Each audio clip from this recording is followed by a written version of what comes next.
दोस्तों, क्या आपने ये सोचा है कि हमारे प्लैनेट अर्थ के अंदर क्या है? इसका स्ट्रक्चर कैसा है? कौन से वो फैक्टर्स हैं जिसे हमें अर्थक्वेक और वॉल्केनो जैसे डिजास्टर देखने को मिलते हैं? आज के इस वीडियो में हम आपको ले चलते हैं अर्थ के इंटीरियर की जर्नी पर। इस वीडियो में हम अर्थ के पूरे इंटीरियर को एनिमेशन के थ्रू समझने की कोशिश करेंगे और आपके एग्जाम और नॉलेज दोनों के लिए जरूरी भी है ये। तो चलिए फिर शुरू से स्टार्ट करते हैं। अर्थ इंटीरियर। आपके लिए सबसे पहले ये जानना जरूरी है कि अर्थ का इंटीरियर कोई एक सिंगल स्ट्रक्चर नहीं है।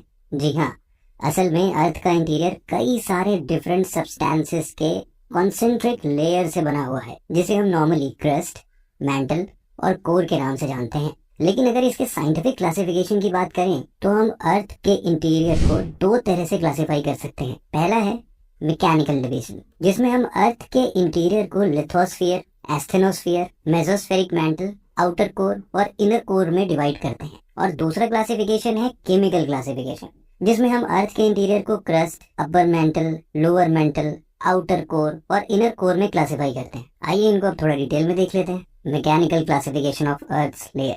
लिथोस्फीयर अर्थ के इंटीरियर का सबसे आउटर लेयर है और उसका थिकनेस 100 से 120 किलोमीटर होता है, जिसमें क्रस्ट और मेंटल भी इंक्लूडेड है। अर्थ का लिथोस्फीयर कई सारे टुकड़ों में बटा हुआ होता है, जिसे हम टेक्टोनिक प्लेट्स कहते हैं, और इन प्लेट्स के मूवमेंट को टेक्टोनिक मूवमेंट कहा जाता है। अर्थ के इन टेक्टोनिक प्लेट्स का मूवमेंट का कारण प्राइमोर्डियल हीट होता है, बहुत पुराना हीट, जो अर्थ के इंटीरियर में लोकेटेड रेडियो एक्टिव एलिमेंट्स के डिके से जनरेट होता है। लिथोस्फीयर के बाद अर्थ का अगला मैकेनिकल लेयर है एस्थेनोस्फीयर। ये जनरली मेंटल का अपर पार्ट होता है। इस लेयर का डेंसिटी लिथोस्फीयर से ज्यादा होता है और ये हाईली विस्कस, मैकेनिकली वीक और डक्टाइल स्टेट में पाया जाता है। एस्थेनोस्फीयर के ठीक नीचे लोकेटेड है मेसोस्फेरिक मेंटल, जो अर्थ के वॉल्यूम का 87% और मास का 67% होल्ड करता है। इस लेयर में काफी टेम्परेचर डिफरेंस पाया जाता है, जिसके कारण यहाँ एक कन्वेक्टिव करंट जनरेट होता है, जो टेक्टोनिक प्लेट्स को मूव करने में मेजर रोल प्ले करता है। मेंटल के बाद अर्थ का नेक्स्ट लेयर है आउटर कोर और इनर कोर।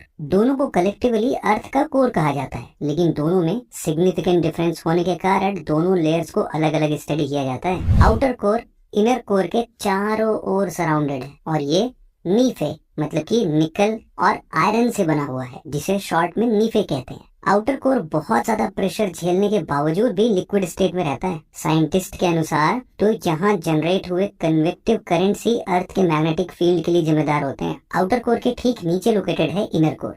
ये भी निकल और आयरन से ही बनी होती है, लेकिन यहाँ निकल की मात्रा बहुत कम होती है। यहाँ का टेम्परेचर 6000 डिग्री सेंटीग्रेड है, जो करीब करीब सन के टेम्परेचर के बराबर है। लेकिन यहाँ एक्सट्रीम प्रेशर होने की वजह से ये लेयर सॉलिड स्टेट में रहता है। मैकेनिकल डिवीजन के बाद हम बात करते हैं अर्थ के इंटीरियर के केमिकल डिविजन्स के बारे में। Chemical classifications of earth interior. Crust earth के इंटीरियर का सबसे आउटर मोस्ट पार्ट है, जिसका विड्थ 8 से 40 किलोमीटर के आसपास है। यहाँ ध्यान देने वाली बात यह है कि इसका विड्थ कॉन्टिनेंट और ओशियंस के लिए डिफरेंट होता है। ओशियंस में क्रस्ट का विड्थ रिलेटिवली कम होता है। ये लेयर सीआर यानी कि सिलिकन और एल्यूमिनियम से बना होता है। क्रस्ट के बाद अर्थ का अगला लेयर है मेंटल। यहाँ आपको बता दें कि मेंटल और क्रस्ट के बीच एक डिसकॉन्टिन्यूटी लोकेटेड होता है, जिसे हम मोहोरोविक डिसकॉन्टिन्यूटी या मोहो डिसकॉन्टिन्यूटी कहते हैं। मेंटल का थिकनेस 2900 किलोमीटर होता है और ये सिलिकन और मैग्नीशियम यानी कि सीमा से बना होता है। आपकी जानकारी के लिए बता दें कि मेंटल को भी दो पार्ट्स में क्लासिफाई किया जाता है, जिन्हें हम अपर मेंटल